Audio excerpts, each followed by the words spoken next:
आज का ये दौर 21वीं सदी का दौर है और इस दौर में चाहे वो गांव हो या शहर हो, हर जगह मोबाइल पहुंच चुका है। अब चाहे मनुष्य चांद की बात करे या फिर पलक झपकते ही किसी भी चीज़ को हासिल करने की बात करे, लेकिन अभी भी बहुत सारी ऐसी जगह देखी जा सकती हैं जहां पर कुछ बिगड़ता है। तब लोग तंत्र मंत्र और ताबीज़ का सहारा लेना शुरू कर देते हैं।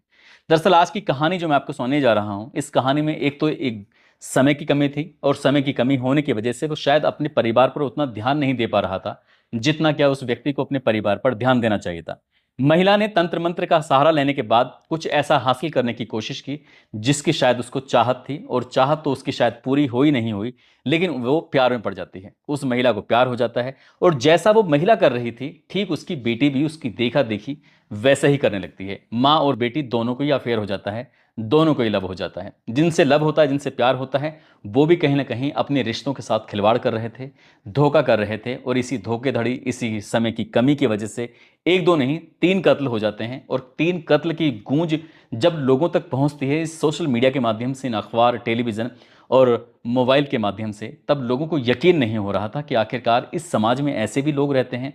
जो कोई कुछ लोग ऐसे जो अपने माँ बाप से धोखा दे रहे थे, तो कुछ लोग ऐसे थे जो अपने पति से, तो कुछ ऐसे थे जो अपने परिवार को धोखा दे रहे थे। और इस धोखाधड़ी में न केवल तीन जिंदगियां हमेशा के लिए समाप्त हो जाती हैं, खत्म हो जाती हैं, बल्कि कई लोग ऐसे हैं जिनकी वजह से वो पूरी जिंदगी शायद ऐसे ही भयानक रूप से गुजारेंगे। और शायद ये एक सबक है लोगों के लिए कि कोई भी कदम उठाने से पहले बहुत बार सोचने की जरूरत है, आप क्या कर रहे हो और क्या नहीं कर रहे हो। आदाब, नमस्कार, सत श्री अकाल। मैं उस्मान सैफी। आज की जो सच्ची घटना मैं आपको सुनाने जा रहा हूँ, ये सच्ची घटना है छत्तीसगढ़ प्रदेश का एक जिला है बलरामपुर। और बलरामपुर मुख्यालय जो लगता है, जिला मुख्यालय, उससे ही सटा हुआ एक गांव लगता है दहेजबार। दरअसल एक किसान जिसका नाम रामनाथ होता है, रामनाथ अपने खेतों पर गया था ये देखने के लिए क्या उसके धान पक चुके हैं या नहीं पक चुके हैं। धान के खेत में वो इधर से उधर घूम रहा था, टहल रहा था।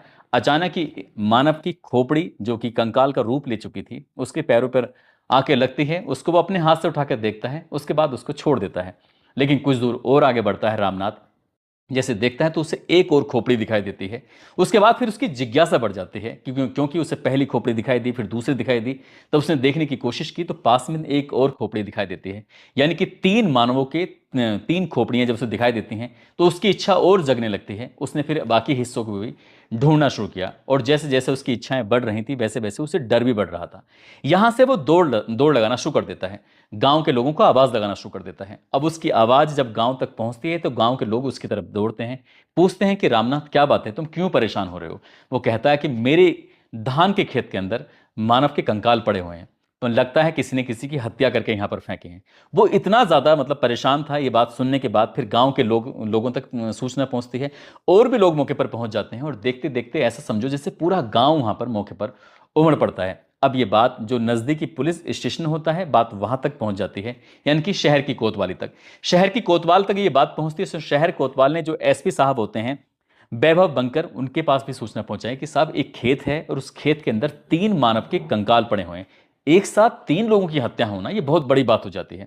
जैसे ही आईपीएस ऑफिसर वैभव बंकर को, एसपी साहब को भी पता चलता है, वो भारी पुलिस बल के साथ मौके पर पहुंचते हैं। साथ ही एफएसएल टीम और सर्विलांस टीम को मौके पर लेकर आते हैं।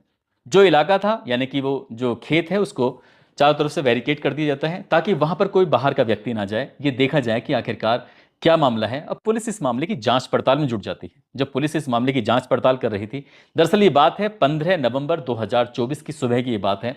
सुबह से शाम हो जाती है। 70 से 80 फुट के उस एरिया में, वहां पर पुलिस को तीन मानव के पूरे कंकाल मिल जाते हैं, यानी कि हड्डी का एक भी हिस्सा गायब नहीं था। जब उन्हें जोड़ा जाता है तो पता चलता है कि एक तो बालक की लाश है और दो महिलाओं की लाश है। आखिरकार यहां तक कैसे पहुंची हैं पुलिस ने, अब ये बात पता करने के लिए जो जानकारी थी, वो सूचना थी, वो मोबाइल के माध्यम से उसे वायरल करने की कोशिश की, ताकि किसी भी परिवार के कोई सदस्य अगर गायब हुआ है तो वो आकर यहां पर संपर्क कर सकता है। साथ ही जो आसपास के थाने थे वहां तक भी सूचना दी जाती है। यही नहीं, जितने भी आसपास के जिले होते हैं उन जिलों को भी वायरलेस किया जाता है, ये बताने के लिए कि हमें तीन मानव के कंकाल मिले हैं। आपके इलाके में कोई ऐसा व्यक्ति तो नहीं है जो गायब हो चुका है, गायब है तो कौन कौन है, उसके बारे में सूचना दी जाए। यहां से जो घटना स्थल है, यहां से लगभग 80 किलोमीटर दूर एक थाना लगता है कुसमी। कुसमी पुलिस स्टेशन से फोन पहुंचता है। फोन पहुंचने के बाद वो बताते हैं कि हमारे थाने में पिछले 4 अक्टूबर 2024 को एक एफआईआर दर्ज हुई थी गुमशुदगी की। एक व्यक्ति है जो पारा का निवासी है, नाम उसका सूरजदेव है। सूरजदेव के 3 सदस्य गायब हैं परिवार के। उसकी बीवी, जिसकी पत्नी का नाम है कौशल्या ठाकुर, उम्र 40 साल। उसकी एक बेटी है मुक्तावती उर्फ मुस्कान, जिसकी उम्र 17 साल के आसपास है। उसका बेटा है मिंटू ठाकुर, जिसकी उम्र लगभग 6 साल के आसपास है। जब पुलिस ने यह संपर्क करने की कोशिश की, उन्हें मौके पर बुलवाया जाता है, उस रिश्तेदारों को बुलवाया जाता है। सूरजदेव के रिश्तेदार सूरजदेव मौके पर पहुंचता है। आने के बाद जब देखता है, उससे कुछ चीजें दिखाई जाती हैं, साड़ी दिखाई जाती है, लेगी दिखाए जाते हैं, कपड़े दिखाए जाते हैं। जो वहां पर मौके पर मिले थे उस बच्चे के कपड़े दिखाए जाते हैं। कपड़ों को देखने के बाद वो फूट फूट कर रोने लगता है, जोर जोर से चिल्लाने लगता है। जाहिर सी बात है, कहते हैं कि जिन जाके पैर न फटी विवाई, वो क्या जाने पीर पुराई। जिसके ऊपर आती है वही जानता है। जब वो रो रहा था तो सैकड़ों ग्रामीण, सैकड़ों पुलिस वाले उसके रोने की उन आवाज़ों को सुन रहे थे। हर किसी की आंखें नम हो जाती हैं, क्योंकि उसका जो परिवार था, जो उसका खानदान था, वो पूरी तरह से उजड़ चुका था, खत्म हो चुका था। बस वो रो रहा था। रोते रोते एसएसपी से वो शिकायत करता है कि साहब, जो थानेदार हैं, काश उन्होंने इस मामले को इतनी गंभीरता से लिया होता तो शायद उसके बच्चे आज जिंदा होते। जैसे ये बात आती है, थानेदार के बारे में पूछा जाता है तो थानेदार जितेंद्र जायसवाल, उसकी वाकई लापरवाही पाई जाती है। इस मामले की जो सूचना थी वो पुलिस को समय पर दी जाती है, लेकिन पुलिस ने इस मामले को गंभीरता से नहीं लिया था। वो कह रहे थे कि आ जाएंगे, कहीं गए होंगे। इसलिए पुलिस तरह तरह की कहानी बना रही थी। और जब ये बात अधिकारी को पता चलती तो अधिकारी ने उसको लाइन हाजिर कर दिया और संत लाल आयाम को इस बात की जिम्मेदारी दी कि तुम इस थाने को भी संभालोगे, कुसमी को, और साथ ही इस मामले की जांच पड़ताल भी करोगे। अब ये पूछा जाता है कि मामला क्या है। बताया जाता है कि 26 सितंबर 2024 को ये परिवार के 3 सदस्य होते हैं, अचानक से गायब हो जाते हैं। गायब क्यों होते हैं, कहाँ जाते हैं, 80 किलोमीटर दूर कैसे पहुंच जाते हैं, यही सवाल था कि आखिरकार ये वहां से कैसे आए। अपनी मर्जी से आए, कोई लेके आया? बहुत सारे सवाल थे, हर कोई जानना चाहता था। लेकिन इस बात को बीते हुए, उनकी लाश को मिले हुए लगभग 51 दिन का समय हो चुका था। हालांकि पुलिस किसी तरह का रिस्क नहीं लेना चाहती थी, इसलिए डीएनए सैंपल भी लेती है जांच पड़ताल करने के लिए, देखने के लिए क्या सचमुच जो गायब हैं वही हैं या कोई और तो नहीं है। वो जांच पड़ताल के लिए भेज दिए जाते हैं। लेकिन जिस तरह से तन पर कपड़े मिलते हैं, उनके कुछ जेवरात वगैरह मिलते हैं, उस वक्त मौके पर जो पुलिस को जांच पड़ताल मिलते हैं, तो उनसे उसने पहचान लिया था कि ये मेरे ही बच्चों के हैं, मेरी ही बीवी के हैं, मेरे ही बेटे के हैं। अब पुलिस इस मामले की जांच पड़ताल में जुट जाती है। सबसे पहले जो उसका मोबाइल होता है, मोबाइल नंबर की सीडीआर निकलवाई जाती है। सीडीआर के माध्यम से, यानी कॉल डेटा रिकॉर्ड्स के माध्यम से, ये जो भी उनके संपर्क में था, ये संपर्क वाले व्यक्तियों से बातचीत की जाती है। तो एक व्यक्ति का नाम सामने आता है, जिसका नाम होता है मुख्तार अंसारी। मुख्तार अंसारी झारखंड प्रदेश के भंडरिया, एक बरगढ़ एक गांव लगता है, वहां का रहने वाला होता है। उससे जब पूछताछ की जाती है, यानी कि उसे बुलाया जाता है, तो वो आखिरकार मिल जाता है, आसानी से मिल जाता है पुलिस को। काश पुलिस ने पहले मेहनत की होती तो शायद इतना लंबा समय नहीं लगता। 19 नवंबर 2024 को वो पकड़ा जाता है, उससे पूछताछ की जाती है। शुरुआत में वो कहानी बनाने की कोशिश करता है, लेकिन पुलिस ने जब अपने तरीके से पूछा तो उसने सारा का सारा इल्जाम अपने ऊपर ले लिया। पुलिस को यकीन नहीं हो रहा था कि 3 कत्ल होते हैं और 3 कत्ल को वो अकेला कैसे कर सकता है। इसलिए कोई ना कोई झोल है। उससे पूछा जाता है कि तुम कौशल्या के संपर्क में कैसे आए थे। कौशल्या ठाकुर के संपर्क में आने की जब बात आती है, वो कहता है कि साहब, वो तो तंत्र मंत्र का काम करता है, इसलिए कौशल्या ठाकुर उसके संपर्क में आती है। उससे वो कुछ तंत्र मंत्र करवाना चाहती है।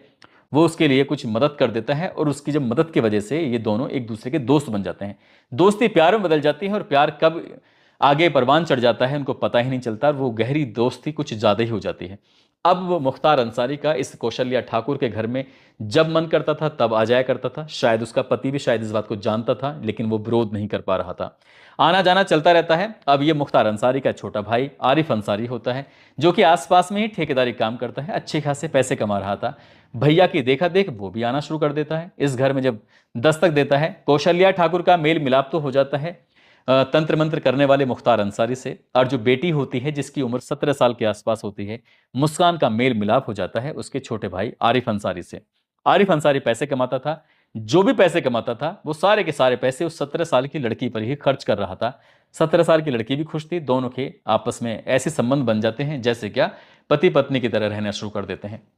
माँ शायद इस बात को जानती थी या नहीं जानती थी, ये इस बात का तो पता नहीं, लेकिन वक्त बढ़िया गुजर रहा था। अब बढ़िया तो वक्त गुजर रहा था, लेकिन आरिफ अंसारी जितने भी पैसे कमाता था वो सारे के सारे पैसे लड़की पे खर्च कर रहा है। उधर जो उसके बूढ़े माँ बाप हैं वो बीमार रहते हैं और उनके ना इलाज हो रहा है ढंग से, ना उनके पास तक पैसे पहुंच रहे हैं। इस बात पर घर में कलेश भी रहना शुरू हो जाता है। बड़ा भाई छोटे भाई को समझाने की कोशिश कर रहा था कि तुम सारे के सारे पैसे इधर खर्च कर रहे हो, माँ बाप पर भी ध्यान दे लो। लेकिन जो छोटा भाई है इस बात को लेकर बड़े भाई से भी नाराज होने लगता है। कुल मिला के इनके घर में भी कलेश शुरू हो जाता है। उधर तो कलेश शायद था ही कि जो लड़की है और माँ है उन दोनों को अफेयर हो जाता है, लब में पड़ जाती हैं। और लब के चक्कर में आने के बाद एक दिन ऐसी तारीख आती है 26 सितंबर 2024 को मुख्तार अंसारी इस कुसमी पारा में पहुंचता है। वहां जाने के बाद जो महिला कौशल्या ठाकुर होती है उससे कहता है कि अगर तुम्हें कोई एतराज ना हो तो बेतला चलते हैं नेशनल पार्क में, नेशनल पार्क देखेंगे, पास में ही गढ़वा है वहां भी चलेंगे, वहां घुमा के आएंगे तुम्हें। वो कौशल्या ठाकुर तैयार हो जाती है, बेटी से पूछा जाता है, वो भी तैयार हो जाती है। बेटे से पूछा जाता है, कहता है कि जब मम्मी और बहन जा रही हैं तो मैं भी चलता हूं। तीनों के तीनों उसकी बाइक पे बैठते हैं और बैठने के बाद यहां से लगभग 80 किलोमीटर दूर चांदो से होते हुए बलरामपुर पहुंच जाते हैं। जब वो चांदो में थे तो आरिफ अंसारी की नजर पड़ जाती है। आरिफ अंसारी इनसे मिलता है, बातचीत करता है।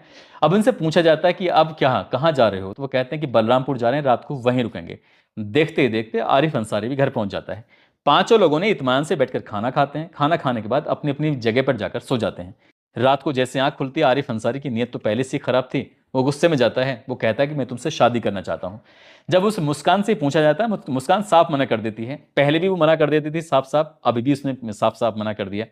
इस बात पर आरिफ अंसारी को गुस्सा आता है, वो उसके पेट में एक दो चाकू मार देता है। जैसे ही चाकू मारता है लड़की की आंख खुल जाती है और उसके बाद आंख नहीं, वो जागी तो थी लेकिन वो चीखने लगती है, चिल्लाने लगती है। जैसी उसकी चीख निकलती है, वो चिल्लाती है, माँ की आंख खुल जाती है। माँ अपनी बेटी को बचाने के लिए मौके पर दौड़ती है तो साथ में मुख्तार अंसारी भी जाग जाता है। उसने मौका देखा और मौका देखने के बाद उसे पता चल गया कि ये लड़की शायद किसी कीमत पर बचेगी नहीं। वहीं पास में एक कुल्हाड़ी पड़ी हुई थी, कुल्हाड़ी उठाता है, बहुत तेजी के साथ कौशल्या ठाकुर के सर में मार देता है। कौशल्या ठाकुर जमीन पर गिर जाती है। उधर माँ भी तड़प रही है, उधर बेटी भी तड़प रही है। दोनों तड़प रहे थे। उनको खींचकर जब उस कमरे से बाहर निकालने की कोशिश कर रहे थे तो बेटा भी जाग जाता है। जब बेटा जागता है वो अपनी माँ को आवाज़ लगाते लगाते जब आगे बढ़ रहा था, दीदी को आवाज़ लगाते लगाते आवाज़ आगे बढ़ रहा था, तभी मुख्तार अंसारी उसके सर में भी एक कुल्हाड़ी मार देता है। तीनों के सर में कुल्हाड़ी मार देते हैं, फिर उनकी इत्मीनान से हत्या कर देते हैं। हत्या करने के बाद उनके जो शव होते हैं, लाशें होती हैं, उनको कब्जे में लेने के बाद उनको नज़दीकी जो गांव लगता है दहेज बार, वहां का जंगल होता है। बताया जाता है कि वहां पर एक ईंट भट्टा भी हुआ करता था, लेकिन फिलहाल की स्थिति में वो ईंट भट्टा बंद था। उस भट्टे के पास में धान का खेत होता है। उस वक्त धान छोटे थे, वहां पर वो फेंक देता है। वो लाशों को फेंकने के बाद सीधा घर आते हैं। घर के आने के बाद साफ सफाई करते हैं। वहां से पूरी स्थिति को ठीक करने के बाद जो लड़का होता है अंसारी, जिसका नाम मुख्तार अंसारी होता है, वो तो अपने गांव की तरफ भाग जाता है। और साथ ही जो दूसरा होता है उसका भाई, जिसका नाम आरिफ अंसारी होता है, वो महाराष्ट्र की तरफ भाग जाता है। और उन्हें लग रहा था कि शायद अब कभी पकड़े नहीं जाएंगे, इस घटनाक्रम का कभी खुलासा नहीं होगा। लेकिन 51 दिन के बाद जहां पर उन्होंने लाश फेंकी थी, वहां के खेत के मालिक रामनाथ को ये लाशें मिल जाती हैं कंकाल के रूप में। और बात पुलिस तक पहुंचती है। पुलिस सीडीआर के माध्यम से इन दोनों भाइयों तक पहुंचती है। इन दोनों भाइयों को गिरफ्तार किया जाता है और गिरफ्तार करने के बाद इनको जेल भेज दिया जाता है। जब पुलिस ने इस घटनाक्रम का खुलासा किया था तो लोगों को यकीन नहीं हो रहा था कि मां आखिरकार ऐसा कदम कैसे उठा सकती है, क्यों वो अपने पति को धोखा दे सकती है। साथ ही बेटी क्यों अपनी मां, अपने बाप, अपने भाई को धोखा दे रही थी, क्यों वो जरा से पैसे के लालच में आने के बाद उस लड़के के साथ अफेयर में पड़ जाती है। उधर जो आरिफ अंसारी होता है पैसे जरूर कमा रहा था, उसके बूढ़े माँ बाप बीमारी से जूझ रहे थे, उनके वो एक एक पैसे से जूझ रहे थे, इलाज से जूझ रहे थे, खाने पीने से जूझ रहे थे। वो सारा का सारा पैसा वहां खर्च कर रहा है।